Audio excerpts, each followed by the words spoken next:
जी तो स्टूडेंट्स, आज हम यूएचएस चैप्टर वाइज पास पेपर में जो चैप्टर करने वाले हैं वो है केमिकल बॉन्डिंग। और इसके भी 2 लेक्चर होंगे। एक वीडियो में हम 20 या 25 एमसीक्यूज करेंगे और फिर नेक्स्ट वीडियो में 20 या 25 एमसीक्यूज उसमें करेंगे। ठीक है, पहला एमसीक्यूज जो है वो हमारे पास होता है ये स्टार्ट में, विच of the following has is correct dot and cross diagram for bonding between 2 chlorine atom. कि 2 क्लोरीन एटम हैं और उनके दरमियान जो बॉन्डिंग है उसका जो डॉट एंड क्रॉस फार्मूला है वो कौन सा करेक्ट होगा इन सब में से।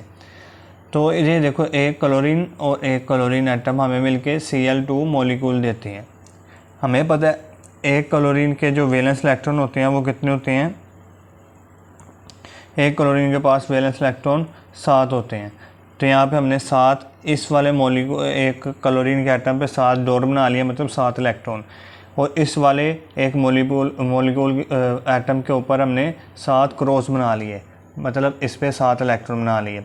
हमें पता है कि Lewis dot and cross structure के मुताबिक हम एक एटम पे बॉन्डेड एक एटम पे डॉट बनाते हैं और एक एटम पे क्रॉस बनाते हैं। ठीक है, अब आगे चलते हैं। अब इन दोनों ने जब बाउंड होना है तो ये वाला Cl जिसके ऊपर डॉट थे और ये वाला Cl जिसके ऊपर क्रॉस थे, ये दोनों आपस में बाउंड हो गए। और यहाँ पे Cl का इसका ये वाला इलेक्ट्रॉन डॉट वाला और इसका क्रॉस वाला, तो ये आपस में यहाँ पे बॉन्ड बना लेंगे।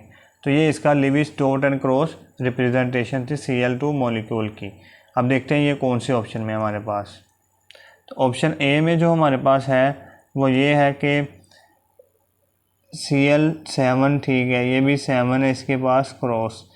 मगर यहाँ पे जो Cl2 दिया है उसका कुछ Cl अकेला दे दिया, तो इसकी ये रिप्रेजेंटेशन नहीं बनती। यहाँ पे देखो Cl7 और डॉट और यहाँ पे 7 क्रॉस। इसको थोड़ा सा जूम कर लेते हैं। ठीक है, 7 क्रॉस। अब यहाँ पे देखो ये करेक्ट रिप्रेजेंटेशन है कि यहाँ पे Cl7 डॉट और 7 क्रॉस बने और इसके दरमियान ही डॉट और क्रॉस से बॉन्ड बना हुआ है। ये हमारे पास करेक्ट रिप्रेजेंटेशन होगी। तो आंसर हमारा बी जाने वाला है। अभी देखते हैं आगे, आंसर तो बी जाने वाला है। आगे वाले ऑप्शंस को देखते हैं उनमें क्या प्रॉब्लम है। तो आगे वाली ऑप्शन में अगर देखो तो सी वाली ऑप्शन में हमारे पास ये दोनों ठीक है, मगर यहाँ पे दोनों को फिर प्लस कर दिया, जबकि प्लस नहीं होना, इनके दरमियान बॉन्ड बनाना है, Cl2 मॉलिक्यूल में बनाना है। उसने क्या कहा है, बॉन्डिंग बिटवीन 2 क्लोरीन एटम्स। ठीक है, आगे अब देखो यहाँ पे तो उसने Cl के ऊपर 3 इलेक्ट्रॉन बनाए हैं, तो ये तो वैसे ही गलत हो जाएगा। तो आंसर हमारा क्या आएगा, आंसर हमारा बी आएगा। यहाँ पर चलते हैं नेक्स्ट क्वेश्चन की तरफ। नेक्स्ट क्वेश्चन वो हमें ये कह रहा है कि ये हमारे पास एक शेप बनी हुई है, एक ये एटम है और एक ये एटम, और ये मिलके हमें ये वाली शेप दे रहे हैं। तो उसके मुताबिक करेक्ट हमारे पास मॉलिक्यूल कौन सा होगा। तो करेक्ट मॉलिक्यूल को देखने के लिए हम क्या देखते हैं, ये देखो पहले हमारे पास है CH3। CH3 को पहले छोड़ो, पहले देखो वाटर को, बी वाले को, वाटर को। अब वाटर में हमारे पास सेंटर पे होता है क्या, ऑक्सीजन, और उस ऑक्सीजन के साथ ये 2 हाइड्रोजन एटम अटैच होते हैं।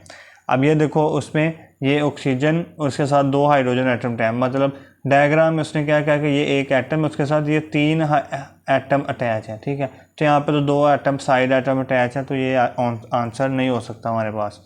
आगे देखो सी वाली ऑप्शन में कार्बन मोनोऑक्साइड, इसमें एक कार्बन के साथ एक ऑक्सीजन अटैच होता है, मतलब ये भी नहीं हो सकता। यहाँ पे तो एक एटम के साथ 3, यहाँ पे तो एक एटम के साथ उसने 3 एटम को अटैच किया हुआ है, तो ये भी नहीं हो सकता। हमारा आंसर सी वाली ऑप्शन भी नहीं हो सकती, तो ये भी कैंसिल हो गया। आगे चलते हैं NH3। NH3 में देखो तो एक सेंट्रल एटम, उसके साथ 3 एटम अटैच है, जो कि यहाँ पे भी उसने कहा है सेंट्रल एटम और उसके साथ ये 3 एटम। ठीक है, मगर उसके साथ यहाँ पे एक और चीज़ आपको नज़र आ रही होगी, वो ये कि ये आपको लोन पेयर कुछ नज़र आ रहे होंगे, 2 डॉट। ये लोन पेयर रिप्रेजेंट करते हैं कि ये जो मॉलिक्यूल है वो कौन सा है, NH3, क्योंकि NH3 में नाइट्रोजन के ऊपर ये 2 लोन पेयर भी होते हैं। जबकि ए वाली ऑप्शन में अगर आप देखो, ए वाली ऑप्शन में तो वो कौन सी ऑप्शन है हमारे पास, CH3। CH3 में देखो तो इसके साथ भी कार्बन के साथ 3 बॉन्ड तो हैं, मगर यहाँ पर लोन पेयर कोई नहीं है, जो कि उसने डायग्राम में बताया हुआ है कि हमारे पास इसके ऊपर एक लोन पेयर भी है। तो लोन पेयर की वजह से हमारे पास जो आंसर जाने वाला है वो NH3 है, क्योंकि इसके ऊपर लोन पेयर है। आगे वाले क्वेश्चन में वो कह रहा है कि observe the given dot and cross structure for the following molecule या आयन स्पीशीज। आगे बताना है coordinate covalent bond exist between, तो किस किस में कोऑर्डिनेट कोवलेंट बॉन्ड है ये बताना है हमें। ये NH4+, NH4+, NH4+ और NH4+, सभी स्ट्रक्चर में हमारे पास NH4+ है, और NH4+ के पास हम NH4 जो है वो कोऑर्डिनेट कोवलेंट बॉन्ड बनाता है। यहाँ पे देखो NH3 जब 3 हाइड्रोजन अटैच होता है इसके पास एक लोन पेयर होता है, जो कि वो लोन पेयर एक H+ को डोनेट करके बना देता है NH4+। मतलब ये जो बॉन्ड बनता है इसको हम क्या कहते हैं, डेटिव बॉन्ड या फिर कोऑर्डिनेट कोवलेंट बॉन्ड, ठीक है। मतलब NH4+ में डेटिव बॉन्ड होता है, ये तो बात पक्की होगी। इसके अलावा एक आपके पास NO3 नेगेटिव में होता है और बाकी किसी में भी नहीं होता यहाँ पर, ठीक है। तो ए वाली ऑप्शन देखो, N carbon atom in structure 3 and 4, ये N स्ट्रक्चर और 3 वाले स्ट्रक्चर में N में और कार्बन ने डेटिव कोवलेंट बॉन्ड बनाया हुआ है। तो मैंने कहा कि इसमें नहीं है डेटिव कोवलेंट बॉन्ड, ना ही इसमें है, तो ये वाली ए वाली ऑप्शन हमारे पास नहीं हो सकती। इसी तरह हम देखते हैं बी वाली, N hydrogen atom in all fluorine in all 4 structure. तो ये ठीक है कि N और हाइड्रोजन एटम ने बनाया हुआ है ऑल फ्लोरीन स्ट्रक्चर में, तो आर के 4 स्ट्रक्चर में, तो हमारे पास बी वाली ऑप्शन ठीक होगी इस MCQ में, तो वो ठीक होगी। आगे चलते हैं, आगे वाले MCQ में वो कह रहे हैं according to valence shell electron pair repulsion theory the repulsion form between 2 electron pairs of central atom of a molecule are in order. कि valence shell electron pair repulsion theory के मुताबिक नीचे दिया गया कौन सा ऑर्डर ठीक है रिपल्शन का। तो हमें पता है कि valence shell electron pair repulsion theory के मुताबिक सबसे ज़्यादा जो रिपल्शन होती है वो लोन पेयर और लोन पेयर में होती है, फिर लोन पेयर और बोन पेयर में, और उससे कम फिर बोन पेयर और बोन पेयर में। तो आंसर जो हमारे पास होगा वो डी वाला आंसर होने वाला है, डी। आगे है हमारे पास क्वेश्चन नंबर हमारे पास है 5 में वो कह रहे हैं कि what is the exact value of angle in BF3। तो BF3 में इसकी एंगल क्या होगा। तो इस एंगल को फाइंड करने के लिए हमें सबसे पहले इसमें हाइब्रिडाइजेशन फाइंड करनी होगी। तो BF3 में अगर हमने हाइब्रिडाइजेशन फाइंड करनी है तो उसका फार्मूला हाइब्रिडाइजेशन का मैं पिछली वीडियो में समझा चुका हूँ, आप वहाँ पे जाकर देख सकते हैं। किप्स वाली जो video, Kips MD chemistry practice book, जिसके केमिकल बॉन्डिंग वाली वीडियो, उसमें देख सकते हैं। वैसे मैं यहाँ पे बता देता हूँ, हाइब्रिडाइजेशन फाइंड करने का formula Z = M + V plus negative charge minus positive charge, ये होता है। अब इसको यहाँ पे अप्लाई करेंगे तो ये नेगेटिव और पॉजिटिव चार्ज वाला फैक्टर तो ख़त्म हो जाएगा, क्योंकि BF3 पे कोई चार्ज नहीं है, ठीक है। तो बाकी क्या रहेगा, 1/2 M + V। M क्या होता है, नंबर ऑफ मोनोवेलेंट एटम और सेंट्रल एटम। यहाँ पे सेंट्रल एटम हमारे पास क्या है, B, तो मतलब B के सेंट्रल एटम होते हैं 3, तो हमने 3 लिखने किसकी जगह पे, V की जगह पे। V होता है number of central atom, number of valence electron और सेंट्रल एटम। आगे M क्या होता है, नंबर ऑफ मोनोवेलेंट इलेक्ट्रॉन, जैसे कि हाइड्रोजन, क्लोरीन, बोरोमीन, आयोडीन और फ्लोरीन। इनमें से कोई भी अगर एटम होंगे मॉलिक्यूल में, उसका नंबर हमने गिन लेना और उसको M की जगह पे लिखना है। यहाँ पे 3 फ्लोरीन है, मतलब यहाँ पे 3 हमने लिखने हैं M की जगह पे। तो 3 + 3 6/2 दैट इज इक्वल टू 3। और अगर आपके पास Z की वैल्यू आ जाए 3 तो वो होता है sp2 हाइब्रिडाइजेशन। अगर आपके पास Z की वैल्यू आएगी 2 तो वो होगा sp, और अगर आपके पास 4 आएगी तो वो sp3। ये सारी चीज़ें हम पीछे वाली क्लास में पढ़ चुके हैं, ठीक है। अब इसके आगे हमारे पास sp2 हाइब्रिडाइजेशन, और जिसकी sp2 हाइब्रिडाइजेशन आती है उसका बॉन्ड एंगल होता है एग्जैक्ट 120 डिग्री। तो आंसर हमारे पास आ गया डी वाला 120 डिग्री। आगे चलते हैं, which of the following molecule with bond angle 109.5 degree. कौन सा ऐसा मॉलिक्यूल है जिसमें बॉन्ड एंगल 109.5 डिग्री है। कौन सी ऐसी ऑप्शन है जिसमें सारे मॉलिक्यूल 109.5 डिग्री के हैं। तो अगर आप लोग इसको देखो तो जो 109.5 डिग्री होता है बॉन्ड एंगल, वो sp3 हाइब्रिडाइजेशन में होता है, और sp3 हाइब्रिडाइजेशन में भी तब जब उस पर लोन पेयर 0 हो। ये सब मैं सिखा चुका हूँ पीछे, हाइब्रिडाइजेशन कैसे निकालनी है, लोन पेयर का कैसे पता करना है, ये आप वहाँ से भी देख सकते हैं, ठीक है। तो अभी अब अगर हमें कौन सी 109.5 डिग्री चाहिए तो हमारे पास हाइब्रिडाइजेशन sp3 होनी चाहिए, लोन पेयर 0 होना चाहिए उस पर। तो अगर इसमें से ऑप्शन में से देखो तो आप ऑप्शन में से देखो तो SiCl4 NH4 प्लस और CH4 प्लस, ये सारी ऑप्शन में देखो इन सब की हाइब्रिडाइजेशन क्या आएगी, sp3 आएगी। ठीक है, इसकी अगर मैं आपको इनके निकाल के दिखाऊं SiCl4 NH4 प्लस की, SiCl4 तो इसकी हाइब्रिडाइजेशन क्या होगी, Z इज़ इक्वल टू 1/2, ये मैं बार में m प्लस v। ठीक है, m यहाँ पे 1/2, m यहाँ पे क्या है, नंबर ऑफ मोनोवेलेंट एटम, तो यहाँ पे मोनोवेलेंट एटम कितने हैं, 4। तो 4 m की जगह पे, v की जगह पे नंबर ऑफ वैलेंस इलेक्ट्रॉन और सिलिकॉन में होते हुए हैं 4 वैलेंस इलेक्ट्रॉन 4 होते हैं। तो ये आ जाएगा 8/2 दैट इज इक्वल टू 4, मतलब इसकी 4 हाइब्रिडाइजेशन इसकी क्या आएगी फिर sp3 SiCl4 की। ठीक है, इसी के साथ फिर एक और करते हैं जो उसने आगे दिया हुआ था NH4 प्लस, तो Z is equal to 1/2 m plus v minus positive charge plus negative charge. ये मैंने यहाँ पे नेगेटिव और पॉजिटिव चार्ज अब क्यों लिखा है, क्योंकि ये पीछे तो नहीं लिखा था, ये पीछे मैंने m प्लस वी ही लिखा था, क्योंकि पीछे वाले जो मोलिक्यूल था उस पर कोई चार्ज नहीं था SiCl4 पे, मगर यहाँ पर जो है NH4 प्लस पे एक प्लस का चार्ज है, तो उसको भी हमने प्लस करना होता है। आगे देखो 1/2 m की जगह पे क्या लिखेंगे, नंबर ऑफ मोनोवेलेंट एटम, जहाँ पे कितने हैं मोनोवेलेंट एटम, 4 हाइड्रोजन एटम 4 लिखेंगे, v number of valence electron on central atom, nitrogen पे सेंट्रल एटम पे जो नंबर ऑफ वैलेंस इलेक्ट्रॉन कितने होते हैं, वो होते हैं 5। आगे +1 का नेगेटिव चार्ज है, तो प्लस वाले चार्ज को क्या करना है, नेगेटिव, तो -1 चार्ज, ये आ जाएगा 1/2 इंटू 4 + 5 9 - 2 8, ये आ जाएगा 8/2 that is equal to 4, that is हमारे पास इसकी हाइब्रिडाइजेशन क्या आ गई sp3। ठीक है, 2 मॉलिक्यूल की हमने ए वाली ऑप्शन से sp3 हाइब्रिडाइजेशन निकाल ली है, और अगर तीसरे की भी sp3 आ गई और इन पे लोन पर कोई ना हुआ तो वो CH4 की तो sp3 होती है, आपको पता ही है, ये एक मीथेन है, इसकी हाइब्रिडाइजेशन क्या होगी sp3। तो इन सब में जो है लोन पेयर कितने होंगे वो भी देख लेते हैं। SiCl4 में लोन पेयर कितने होंगे, लोन पेयर को निकालने का जो फॉर्मूला वो ये है कि lone pair is equal to होता है Z माइनस बॉन्ड पेयर।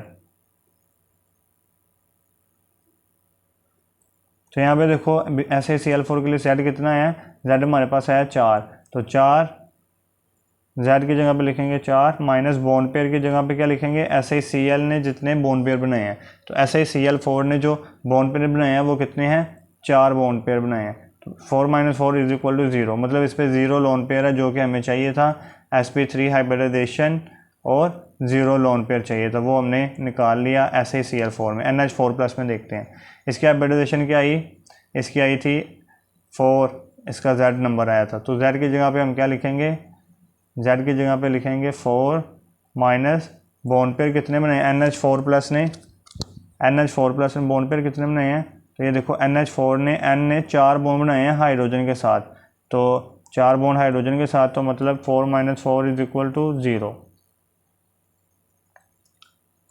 ठीक है जी, ये हमारे पास आ गया, इसमें भी लोन पेयर 0, तो यही हमें चाहिए था, तो ए वाली ऑप्शन हमारी करेक्ट होगी। बाकी जो अगर आप बी वाली ऑप्शन को देखो तो इसमें BeCl2 आ गया जो कि एक sp जिसमें हाइब्रिडाइजेशन होती है, हमें sp3 चाहिए।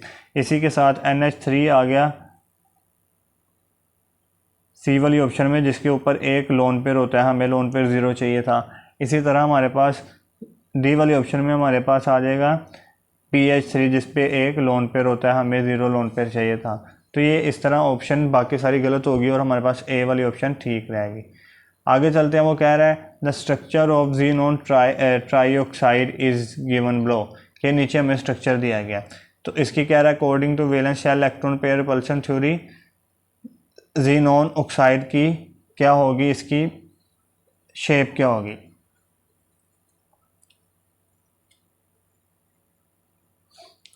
तो शेप इसकी हमें पता है कि जानने के लिए हमें Z का नंबर मतलब हाइब्रिडाइजेशन निकालनी पड़ेगी, और हाइब्रिडाइजेशन से हम शेप इजीली निकाल सकते हैं।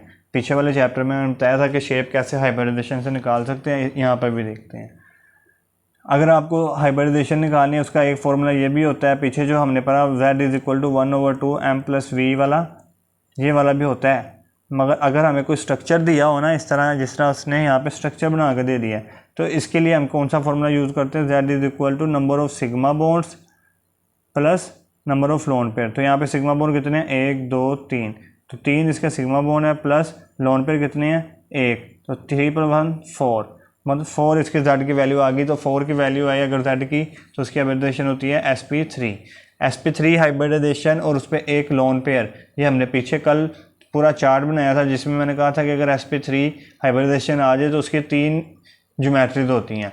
एक ज्योमेट्री जो है वो होती है टेट्राहेड्रल, जब कोई लोन पेयर 0 हो तो वो होती है टेट्राहेड्रल, और अगर लोन पेयर जो है वो 1 हो तो उसकी होती है पायरामिडल, और अगर लोन पेयर जो है वो 2 हो तो वो होती है बेंट या फिर वीर शेप। तो यहाँ पे कितने लोन पेयर 1, तो यह होगी पायरामिडल हमारे पास, ट्राइगोनल बाइपिरामिडल, ये बी वाली ऑप्शन में। उम्मीद आपको समझ में आए होंगे। आगे चलते हैं। आगे वाले 8 वाले सवाल में वो कह रहा है which of the following sets constitute of all the molecule and ions of non polar geometry.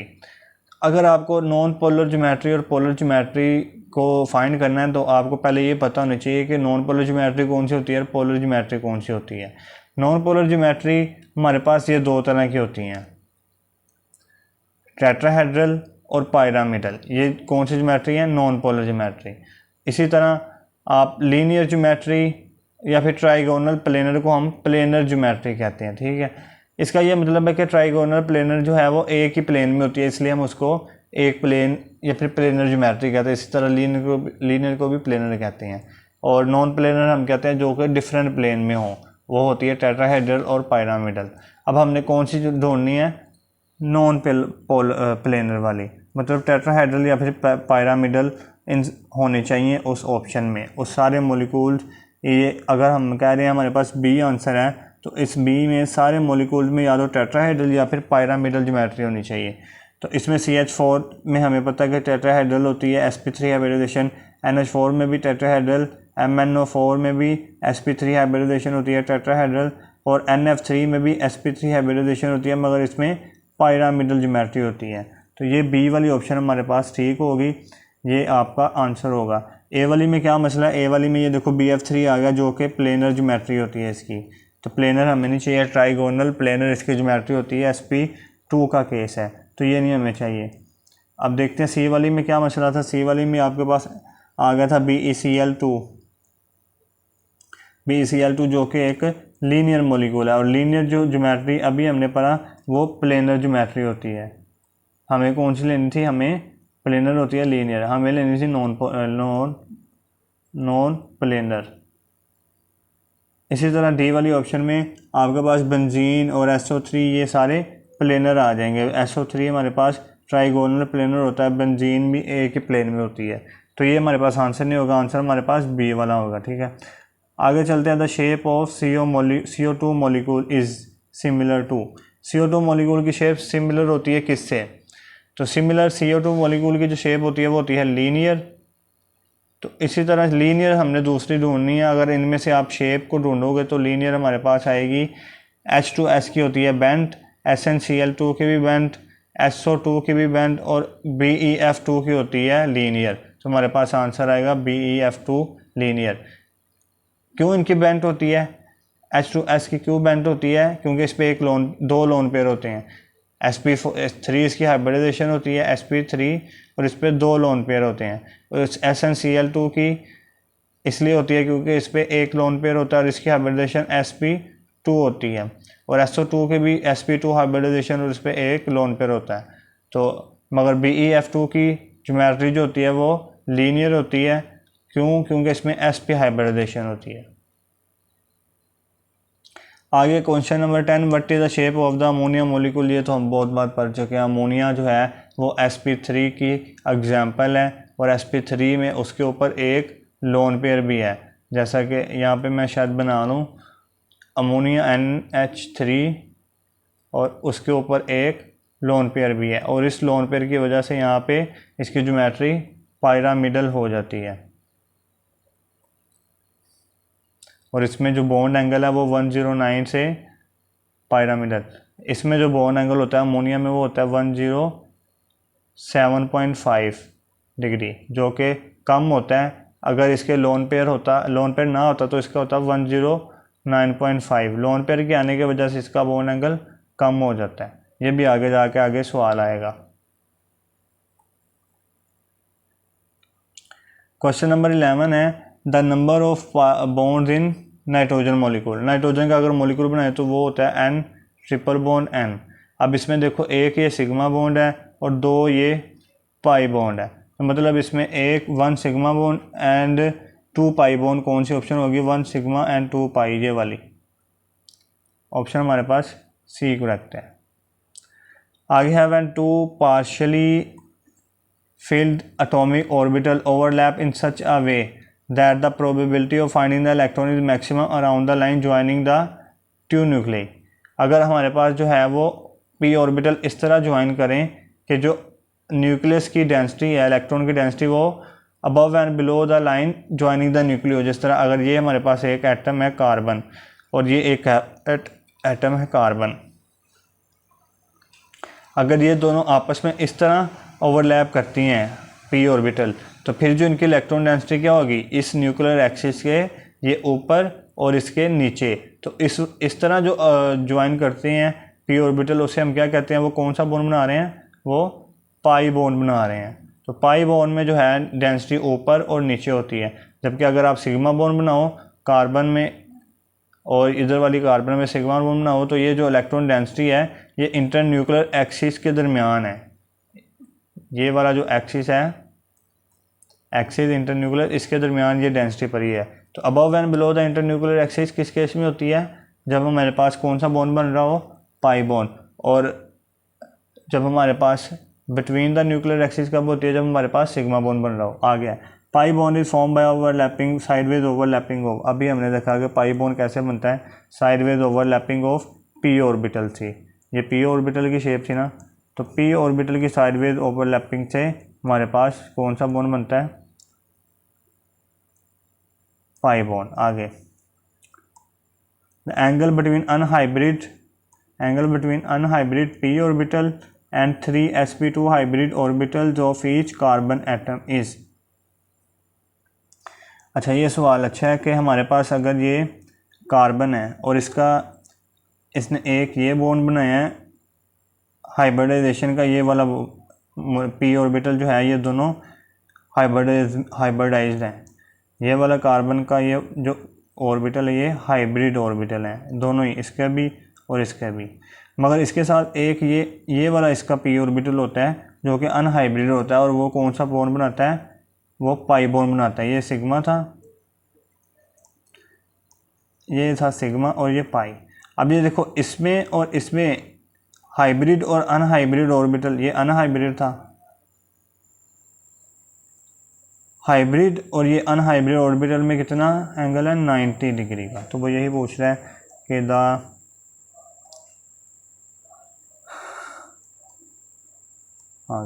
The angle between unhybrid p orbital and the sp2 hybrid orbital of each carbon atom is, तो वो होता है 90 degree. C option हमारे पास correct होगी। आगे वाली option में वो कह रहा है count the number of sigma and pi bond in the molecule, कि जो ऊपर मॉलिक्यूल बनाया है ये वाला, इसमें नंबर ऑफ पाई बॉन्ड और सिग्मा बॉन्ड को काउंट करो। तो हमें पता 4 हाइड्रोजन अटैच है, मतलब 4 सिग्मा बॉन्ड ये वाले, और यहाँ पे डबल बॉन्ड में एक हमारे पास क्या होता है? डबल बॉन्ड में एक हमारे पास होता है पाई और एक होता है सिग्मा, मतलब 4 हाइड्रोजन वाले सिग्मा और एक ये वाला सिग्मा, कितने हो गए? 5 सिग्मा और 1 पाई। तो ये देखो 1 पाई 5 सिग्मा ए वाली ऑप्शन में हमारे पास मौजूद है। आगे है which of the following molecule has largest number of share pair of electron. मतलब इनमें से मॉलिक्यूल कौन सा जिसमें इलेक्ट्रॉन जो शेयर पेयर है वो ज़्यादा होने चाहिए? जैसा कि NH3 में NH और 3 और C2, पहले इनका स्ट्रक्चर बना लेते हैं, C2H4, और कौन सा है, CO2 और N2, CO2 और N2। अगर आप देखो इसमें, इस वाले मॉलिक्यूल में हमारे पास कितने बॉन्ड हैं, 3, और हर एक बॉन्ड में 2 इलेक्ट्रॉन होते हैं। तो 3 × 2 हमारे पास 6 शेयर पेयर ऑफ इलेक्ट्रॉन है, मतलब इन दोनों एटम के दरमियान 6 शेयर इलेक्ट्रॉन है, ठीक है, शेयर इलेक्ट्रॉन। और इसमें देखो 2 ये बॉन्ड और 2 ये बॉन्ड, तो 2 × ये 4 हो गए बॉन्ड, तो 4 बॉन्ड मल्टीप्लाई 2 होते हैं एक बॉन्ड में इलेक्ट्रॉन, तो ये होगा 8। मतलब इसमें जो मॉलिक्यूल में जो शेयर इलेक्ट्रॉन पेयर है इन दोनों एटम के दरमियान, शेयर इलेक्ट्रॉन वो कितने हैं, वो 8 इलेक्ट्रॉन है, ठीक है। या फिर इस तरह भी आप कह सकते हो इन सब में जो शेयर इलेक्ट्रॉन पेयर है वो कितने, 4 इलेक्ट्रॉन पेयर है। एक ये इलेक्ट्रॉन पेयर, एक ये वाला बॉन्ड में इलेक्ट्रॉन पेयर, एक ये वाले बॉन्ड में, एक ये वाले और एक ये वाले, 4 इलेक्ट्रॉन पेयर शेयर हैं। इसमें अगर देखो तो आप 2 ये बॉन्ड है, 3 4 5 6 इलेक्ट्रॉन पेयर शेयर है, मतलब 12 इलेक्ट्रॉन इसमें है शेयर्ड। इसमें देखो 1 2 3 बॉन्ड, मतलब इसमें 6 इलेक्ट्रॉन शेयर्ड हैं, 3। तो सबसे ज़्यादा किसमें शेयर हुए, सबसे ज़्यादा इस वाले केस में, इस वाले केस में नहीं, इस वाले केस में शेयर हुए, दैट इज़ 12 इलेक्ट्रॉन पेयर, ये इलेक्ट्रॉन, या फिर 6 इलेक्ट्रॉन पेयर। तो हमारे पास आंसर कौन सा होगा, ethene, that is equal to C। Question number 17 पे चलते हैं, which of the molecule has sp3 hybridisation. तो हमें पता है कि ये हाइड्रोकार्बन दिए गए हैं, हाइड्रोकार्बन में जो अल्केन होते हैं उनकी sp3 हाइब्रिडाइजेशन होती है। अल्केन हमारे पास यहाँ पे कौन सा है, मीथेन, तो इसकी sp3 हाइब्रिडाइजेशन होगी।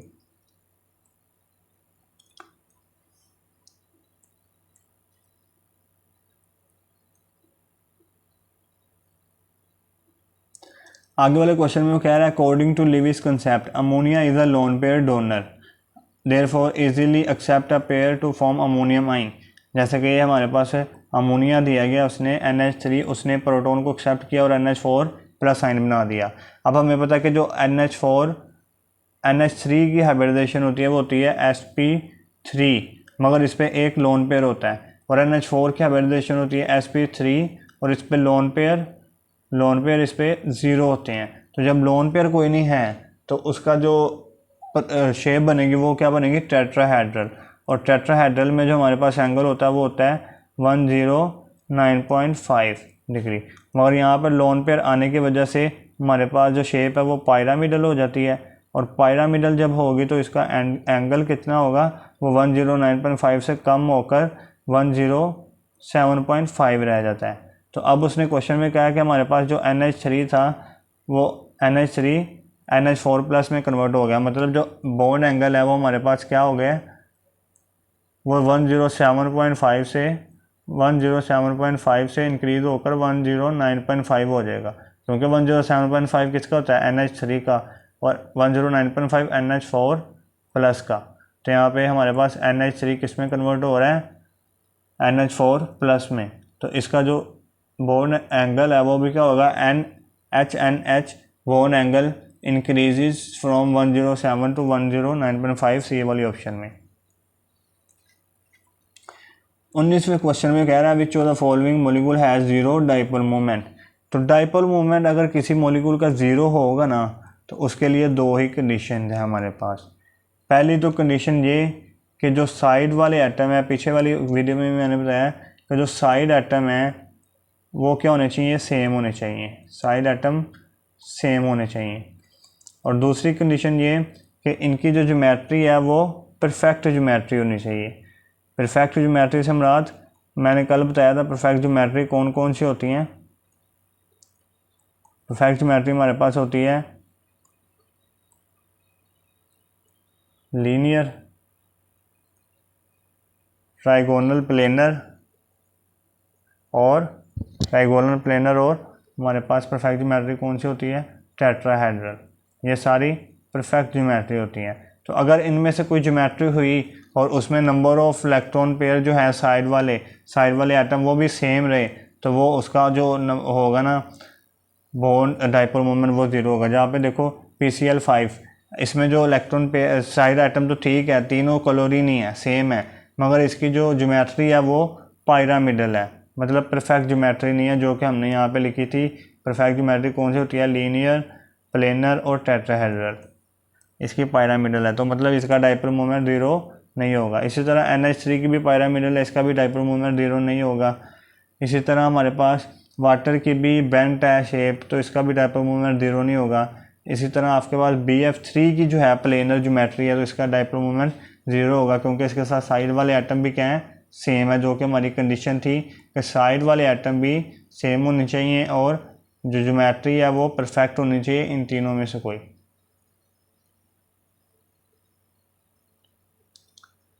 अच्छा, नेक्स्ट क्वेश्चन नंबर 20, वो इसमें वही यही कह रहा है विच ऑफ द फॉलोइंग है जीरो डाइपोल मोमेंट, तो वही हमने बताना है, वही क्वेश्चन मेरे ख्याल से दोबारा आया हुआ है। तो जीरो डाइपोल मोमेंट H2 में अभी हमने देखा नहीं होता, NH3 में भी नहीं होता, PF3 में होगा, अभी हमने ऊपर देखा है। CHCl3 में क्यों नहीं होगा? क्योंकि इसमें साइड वाले एटम देखो, एक C है उसके साथ H और Cl कितने लगे हैं? 3 Cl लगे हैं, मतलब साइड वाले एटम जो है वो सेम नहीं है, 3 क्लोरीन है और 1 हाइड्रोजन, ये सेम नहीं है, और अगर सेम होते तो फिर हम कहते हैं इसका डाइपोल मोमेंट 0 है। ठीक है, तो आंसर हमारे पास क्या होगा? आंसर हमारे पास वही होगा डी वाली ऑप्शन में। तो इस वीडियो में इतना ही। अगर हम आगे वाले जो MCQ है वो बाद में नेक्स्ट वीडियो में सोल्व करेंगे। तब तक के लिए अल्लाह हाफिज़।